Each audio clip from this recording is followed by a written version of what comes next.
नमस्कार, राम राम। श्रीनगर में हजरत बल दरगाह में एक नई शिलापट्टिका लगी थी जिसके ऊपर अशोक स्तंभ खुदा हुआ था। कल उसी अशोक स्तंभ को वहाँ के कुछ महान सहिष्णु जनों ने पत्थर से तोड़ करके उसे विकृत कर दिया, हटा दिया उसको। किसी को लग सकता है कि अरे यह सब तो चलता रहता है, लेकिन आप जरा ध्यान से सोचिए कि जो लोग कश्मीर के लिए आए दिन रोते कलपते रहते हैं, अरुंधति राय जैसी लेखिका जो है दुनिया भर में प्रचारित करते हैं कश्मीरी और कश्मीरियत, उन्हें उनसे पूछा जाना चाहिए कि क्या एक ऐसी कम्युनिटी जो कि एक राष्ट्रीय प्रतीक को नहीं झेल सकती है, वह किस और धार्मिक प्रतीक को कैसे किस तरह से झेलती होगी। यह बहुत सांकेतिक है कि आप अशोक स्तंभ को भी नहीं बर्दाश्त कर पा रहे हैं, तो आपने हिंदुओं के मंदिरों को कैसे बख्श दिया होगा, जिसके बारे में ये लोग डिफेंड करते हैं कि बताते हैं कि नहीं नहीं वो मंदिर तो तोड़े नहीं गए थे, भूकंप में टूट गया था। ये प्रत्यक्ष प्रमाण है असहिष्णुता का, जिसमें कि किसी दूसरे धर्म जो कि मूल निवासियों का धर्म है उसको इरेडिकेट मतलब पूरी तरह से नष्ट कर देने की जो प्रवृत्ति है, यही है इनमें। ये बामियान में जब भगवान बुद्ध की प्रतिमा तोड़ी गई थी तब भी यही हुआ था। सब जगह, ये आधुनिक समय की बात बता रहा हूं आपको। कश्मीर तो शैव और हिंदू और बौद्ध धर्म का बहुत बड़ा केंद्र हुआ करता था, वह सब पूरी तरह से नष्ट हो गया। वो जो अनंतनाग में जो एक खंडहर देखते हैं विशालकाय भग्नावशेष जो है, उस मंदिर को आप एक प्रतीक मान सकते हैं कि वहां किस तरह से ध्वंस किया गया हिंदू संस्कृति का। सैकड़ों सालों की इस प्रक्रिया में, जिसका कि चरमोत्कर्ष जो है 1990 में आधुनिक भारत में, सेक्युलर भारत में हुआ, जब लाखों लाख हिंदुओं को रात रात भर में बहिष्कृत कर दिया गया, मारा कूटा गया, हत्या की गई, लड़कियों स्त्रियां जो है बलात्कृत हुई, घर जलाई गई, आग लगाई गई। तो ये जो है कश्मीर का एक मूल चरित्र है, जिसके बारे में यहाँ के ह्यूमन राइट्स के जो एक्टिविस्ट हैं, मानवाधिकार के कार्यकर्ता, वो सब छाती पीटते हैं, विलाप करते हैं, गौतम नवलखा जैसे लोग सब। अब आप बताइए कि राष्ट्रीय प्रतीक को तोड़ दिया गया और वहां के मुख्यमंत्री इसका सपोर्ट कर रहा है। मुख्यमंत्री कह रहा है कि नहीं नहीं ठीक है, ये सब चलता रहता है। मतलब यह कि सीधी सी बात है कि मुख्यमंत्री की तरफ से इसे वरदहस्त प्राप्त है ऐसे तत्वों को। तब फिर जम्मू कश्मीर को पूर्ण राज्य का दर्जा दिए जाने की मांग जो है उसी समय निरस्त हो जाती है, खारिज हो जाती है, क्योंकि जिस समय ये पूर्ण राज्य का दर्जा ये प्राप्त कर लेगा उसी समय सारे अधिकार इसके पास आ जाएंगे, सारे पुलिस बल इसके पास आ जाएंगे। फिर जो वहां के गुंडे और आतंकवादी करते हैं वह पुलिस से करवाया जाएगा। इसलिए ऐसी स्थिति में कभी भी पूर्ण राज्य का दर्जा नहीं दिया जाना चाहिए इस प्रदेश को, क्योंकि यह अपने चरित्र से कभी भी बाज नहीं आ सकता। इसका मूल चरित्र यही है कि परधर्म को यह कभी नहीं बर्दाश्त कर सकता है। यह तो अभी सरकार है ऐसी कि यह झेल रहा है, चल रहा है सब कुछ। जिस दिन सत्ता परिवर्तन हो गया उसी दिन उपद्रव शुरू हो जाएगा। कश्मीर में जो गिने चुने मुट्ठी भर लोग जो बसाए गए हैं उन सबको चुन चुन करके मारा जाएगा, भगाया जाएगा। यह एक प्रमाणित सत्य है। वह इसलिए नहीं हो रहा क्योंकि अभी कानून का शासन है और केंद्र में जो है इनके मतलब की सरकार नहीं है।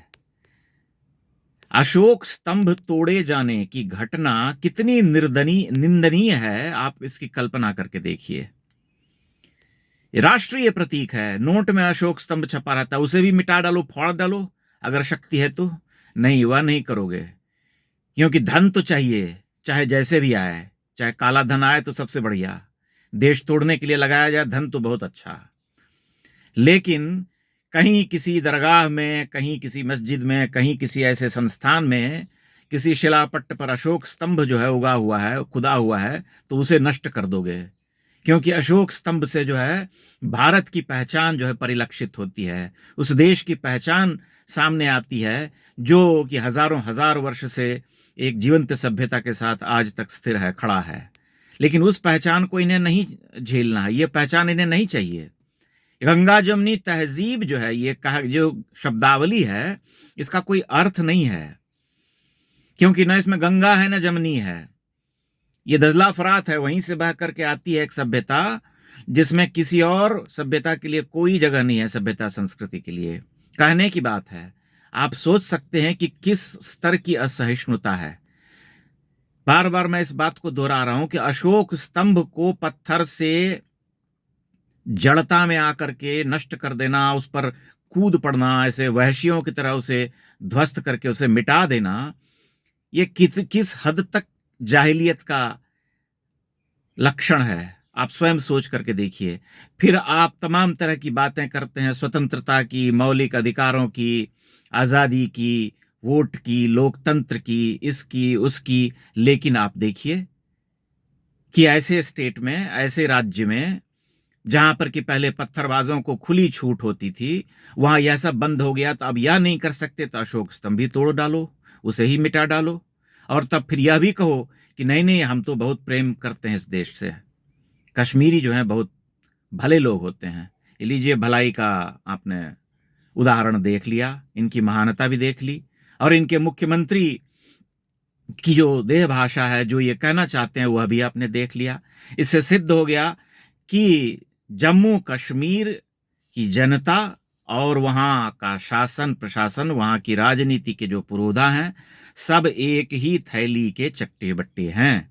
उनमें कोई अंतर नहीं है, कोई भेदभाव नहीं है। जैसा ये सोचते हैं वैसा ही वे भी सोचते हैं। बस अंतर ये है कि वे चूंकि शासन पर बैठे हैं, वे राज चला रहे हैं, तो वे वैसी कोई हरकत नहीं करेंगे, लेकिन उस तरह की हरकत को सपोर्ट या समर्थन अवश्य करेंगे, और कर करके यह दिखाया है। इस बार भी सिद्ध कर दिया कि वे उनके समर्थक हैं।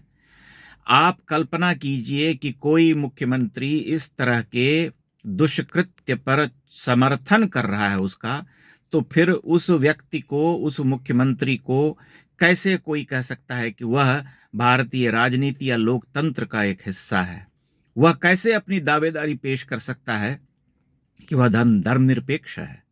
जिस धर्मनिरपेक्षता की तुरही ये लोग आए दिन बजाते रहते हैं, यहाँ वहाँ घूम घूम करके, जहाँ भी चुनाव होता है संविधान की कॉपी और ये और वो लेकर के चलते हैं, उसकी हत्या करने में ये सबसे आगे हैं। एक नहीं, 10 50 सैकड़ों उदाहरण आप खोज सकते हैं आए दिन। लेकिन यही इनके साथ ही बौद्धिक खड़े रहते हैं इस देश के। इनके साथ ही तमाम ऐसे पत्रकार मिलेंगे जो कहते हैं करे तटस्थ हैं। ये स्थिति है इस देश की, यही है इस देश का असली लोकतंत्र, जिसके लिए ये लोग आए दिन वैश्विक शक्तियों के साथ मिलकर के षड्यंत्र रच रहे हैं और इस सरकार को अस्थिर करने के काम में जुटे हुए हैं। यही इनकी असली सच्चाई है, यही हकीकत है कि अशोक स्तंभ को तोड़ने वालों के साथ ये खड़े हुए हैं। फिर जम्मू कश्मीर में जो है गंगा जमनी तहजीब की वकालत की जा रही है और की जाएगी कि आइए आइए आप हमारे साथ रहिए, लेकिन जैसे ही अब अवसर मिलेगा, मौका मिलेगा, टैंटवा दबा देंगे।